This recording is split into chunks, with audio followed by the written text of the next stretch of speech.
엄청난 에너지를 춤으로 뿜어내는 나라. 감당할 수 있겠니? Coming up on Arirang News. South Korea will start suspending the licenses of the junior doctors who've chosen not to return to work from next week. A group of medical professors say they could retract their intent to resign if the government is willing to talk. Amid a rapidly aging population, President Yoon vows to expand welfare for senior citizens with more public retirement homes with care services, or the so-called silver towns. More free meals and lower medical fees are also part of the plan.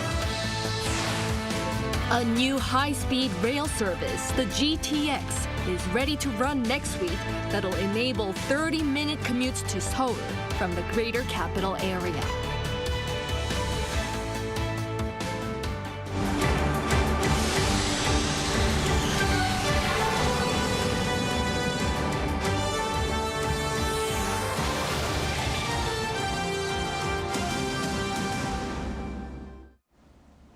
Good evening. It's 9 p.m. here in Seoul. Thank you for joining us on Arirang News. We start with the tug of war between the government and the doctors. Medical professors who are set to quit in protest of the government's plan to expand admissions places for medical schools hint that they may withdraw their resignations if the government is willing to negotiate. Meanwhile, professors have decided to work shorter hours starting next week, while junior doctors who walked out in protest of the government's plan are poised to face the consequences. Choi Min-jung reports. Calls for dialogue seem to be growing within South Korea's medical community. Following a weeks-long walkout by trainee doctors, medical professors have also threatened to resign next week in protest of the government's plan to increase the number of medical students. However, speaking during an interview with a local broadcaster on Thursday, the head of a group of medical school professors hinted that the professors could sit down for talks with the government if punitive measures imposed on junior doctors are lifted. The chief added that professors could even withdraw their resignations if the government relaxes the measures.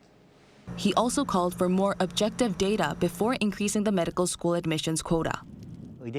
We are not opposed to increasing the number of medical school admissions per se, but we think that it could be possible if an acceptable figure is obtained through objective verification.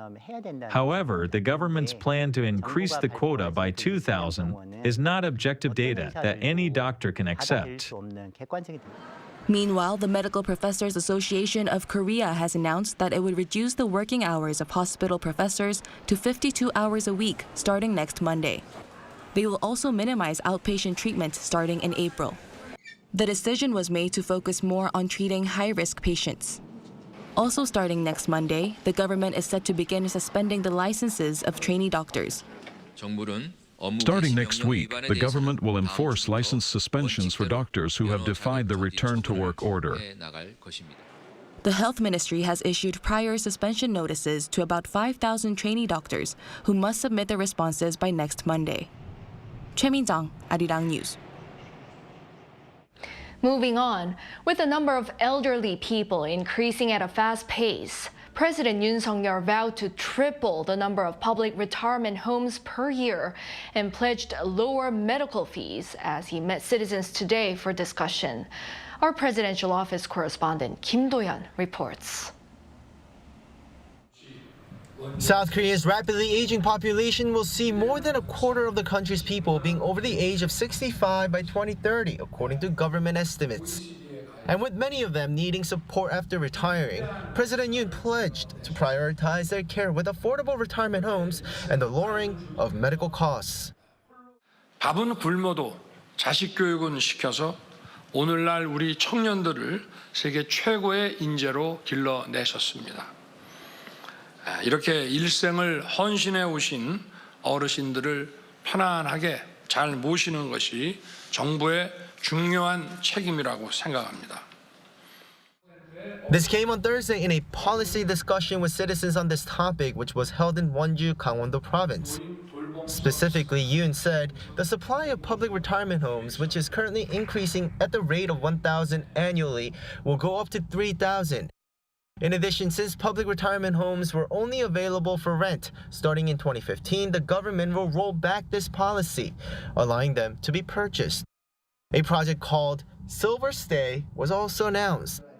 This is a retirement town project with comprehensive services that will be privately run with support from the government. During the discussion, participating senior citizens also emphasized the importance of having meals with their compatriots. Yoon pledged that more senior citizen centers would offer healthy meals for the local elderly. The president also heard from one resident who showed his gratitude to the government for giving him the opportunity to participate in senior citizens' exercise classes. 정세환 선생님 이미 정년 퇴직하시고 아까 13년간 검도하셨다고 그러셨죠? 그러니까 지금 이제 벌써 저보다도 한참 연세가 많으신데 저보다 더 건강하신 것 같고 그래서 정말 이 어떤 좋아하는 운동을 하나 잡아서 이렇게 꾸준하게 하는 것이 정말 중요하다는 생각이 들고. As for medical support, Yoon pledged to expand at-home medical care, raising the number of long-term home visit centers to 250 nationwide. And for critically ill patients, the cost for home visits by doctors will be reduced to around half of the current 38,000 Korean won, or about $28. As he was in Wonju, Gangwon-do province, a region that focuses on medical equipment, he laid out ways to provide even more support for the industry. For this, he said better transportation will be available with the upcoming GTX line, while local public education will be encouraged to foster local talent in the field. Kim Do-yeon, Arirang News.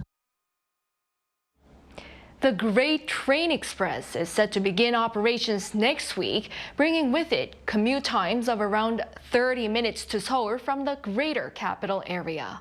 Our Park Kwon was on board to get the commuter experience. Commuting to Seoul in just 30 minutes.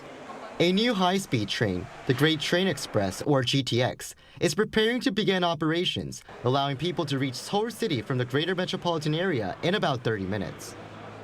GTX's operation will bring innovation to our everyday lives in terms of transportation. The new train network is one of the pledges made by the Yoon administration to reduce commuting times in the capital area, with 3 lines, A, B, and C, set to open. The A line is set to begin operating partially from March 30th.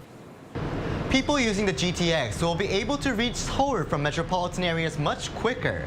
Train journeys on the GTX A line running from Suso, southern Seoul, to Dongtan in Gyeonggi-do province will only take about 20 minutes.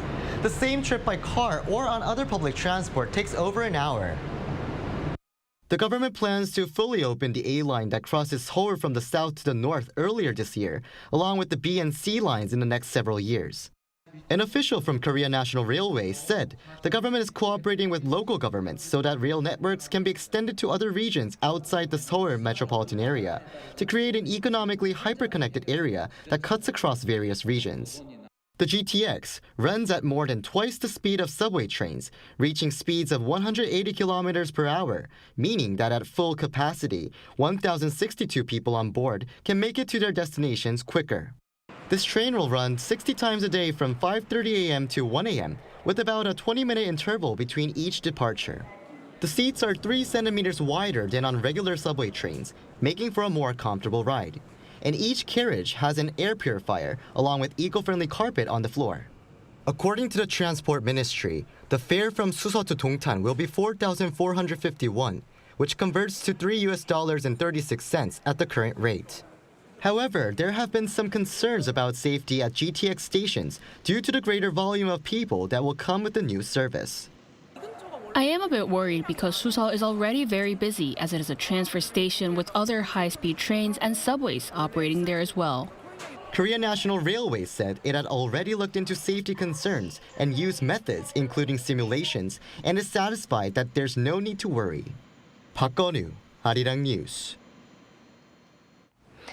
South Korea's exports for the first 20 days of March saw an on-year rise on the back of strong semiconductor and chip exports. Data from the Korea Customs Service on Thursday showed that outbound shipments reached over $34 billion, which is an on-year increase of some 11%. Exports of ships especially led the rise as they hiked by nearly 371%. Shipments to China, the US, Vietnam, and the EU all rose as well. Moving on. Candidate registration for South Korea's general election started this morning and will continue for 2 days from 9 a.m. to 6 p.m. Personal details of registered candidates can be found on the National Election Commission's website. Starting April 1st, booklets containing each candidate's pledges will be available on the site. In this election, there will be 300 National Assembly seats up for grabs, with 254 being elected through local constituency polling and 46 through proportional representation. The election is expected to be an evaluation of the Yoon administration, which is in its third year, and the main opposition Democratic Party of Korea, which currently holds a controlling majority in the National Assembly.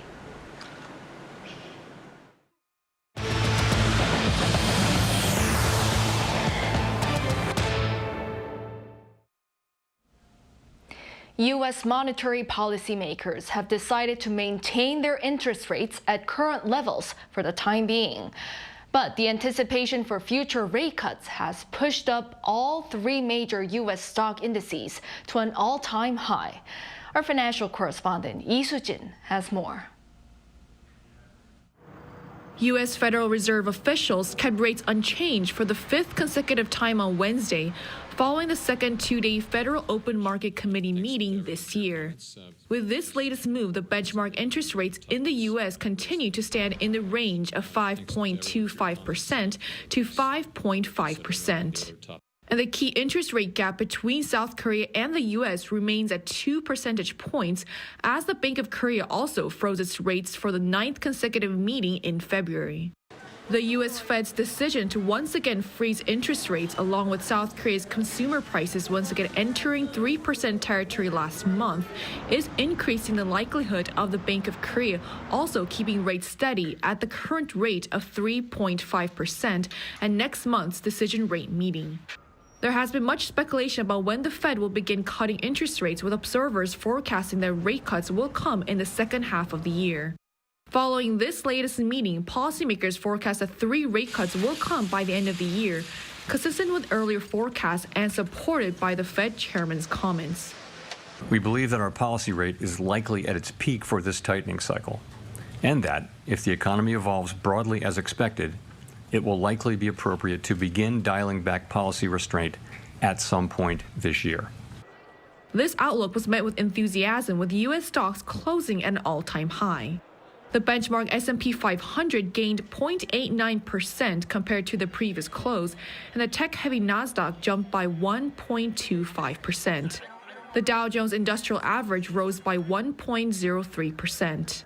It's the first time since November 2021 that all 3 major indices have hit all-time closing records. And during Thursday's emergency macroeconomic meeting in South Korea, attended by the country's key economic leaders to discuss the potential impact of the U.S. Fed's rate freeze, Finance Minister Choi Sang-mok said that there is growing uncertainty about the timing of rate cuts in other countries, especially with the Bank of Japan's decision earlier this week to raise interest rates for the first time in 17 years. Lee Soo-jin, Arirang News.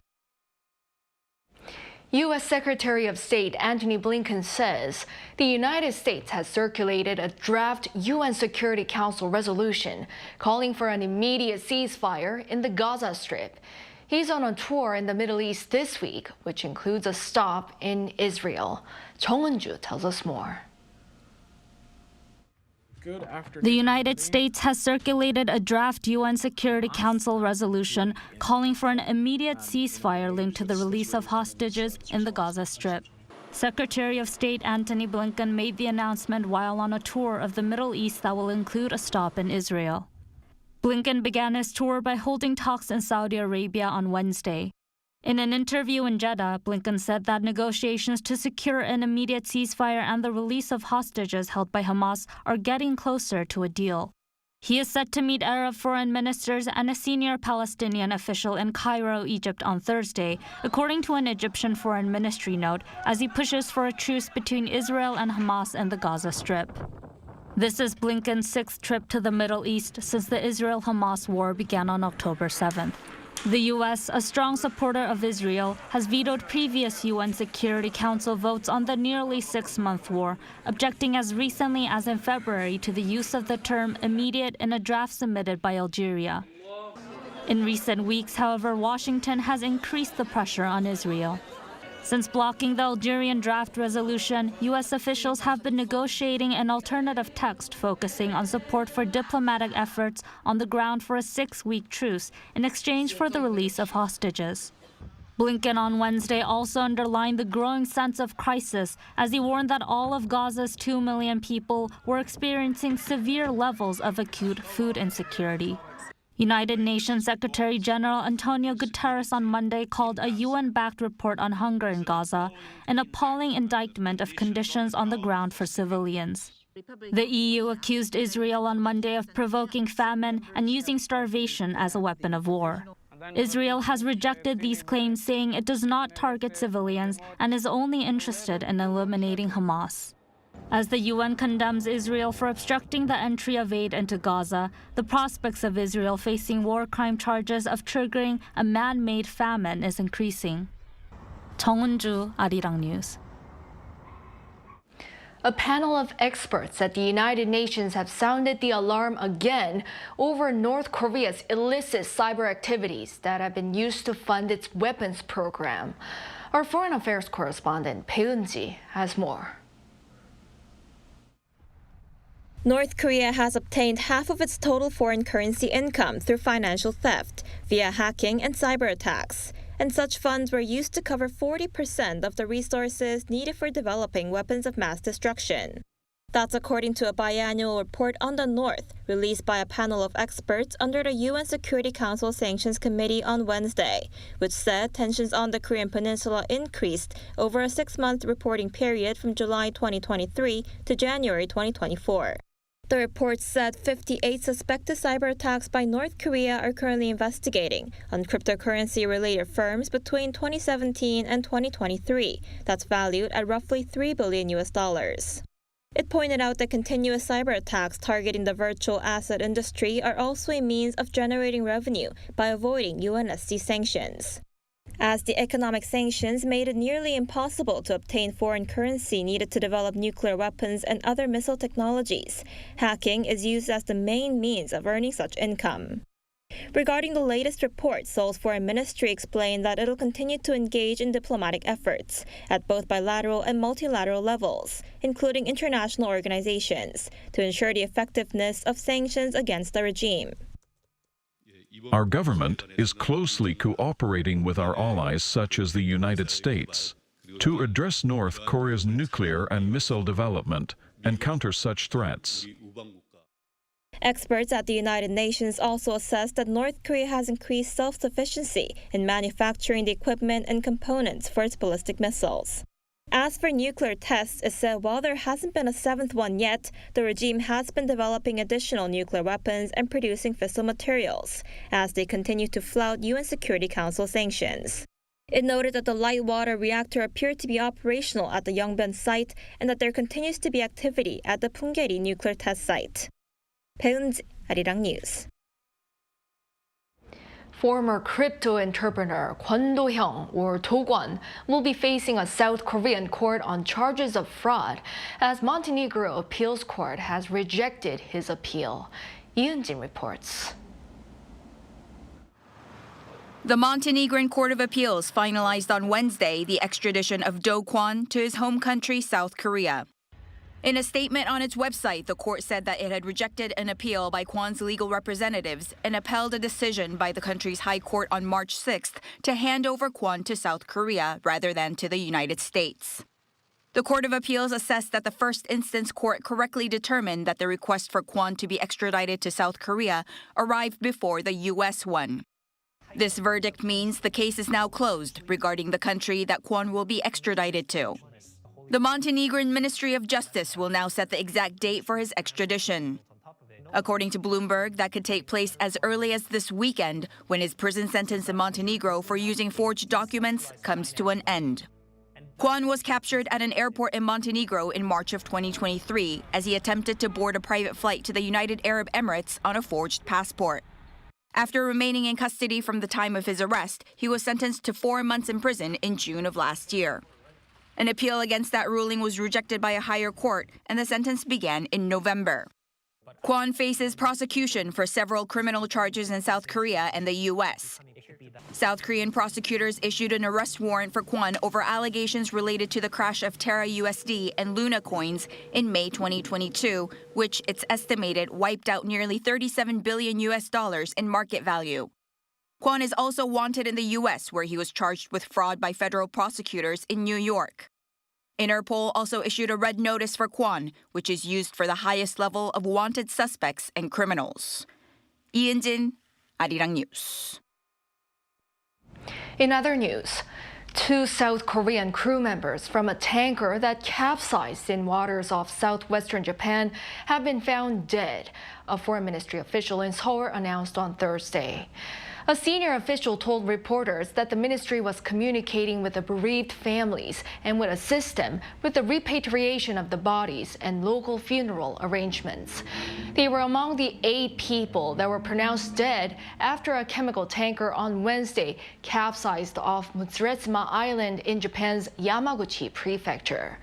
Out of the 11-member crew, 2 of them were South Korean nationals, along with 8 Indonesians and 1 Chinese.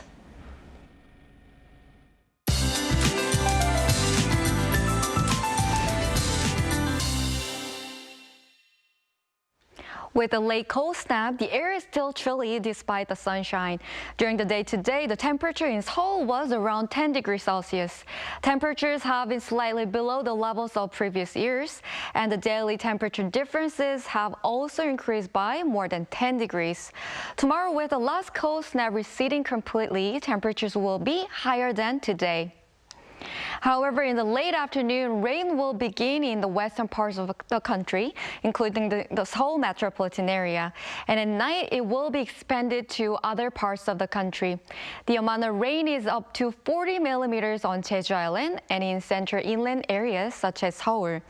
In addition, around 20 millimeters are expected throughout the country.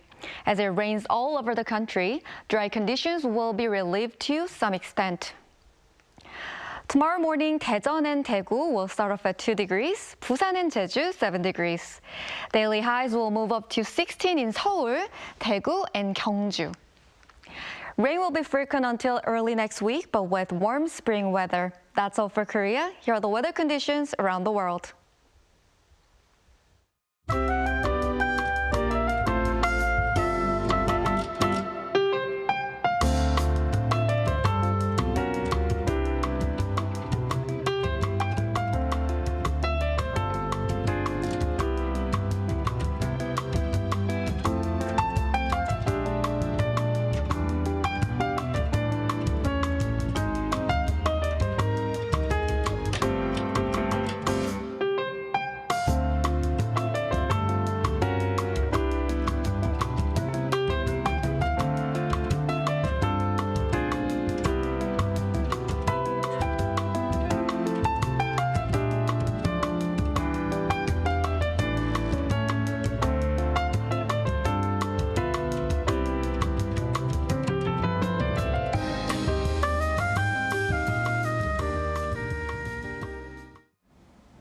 Well, that is all for this newscast. Thank you for watching. We'll be back at 10 p.m. with the AI headline news. Good night.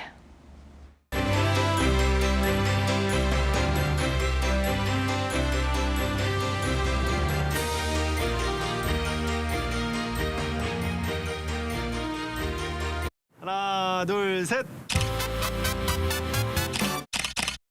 Hey, Mr. Cupid, make sure you listen to what I say. I may be stupid or quite naive,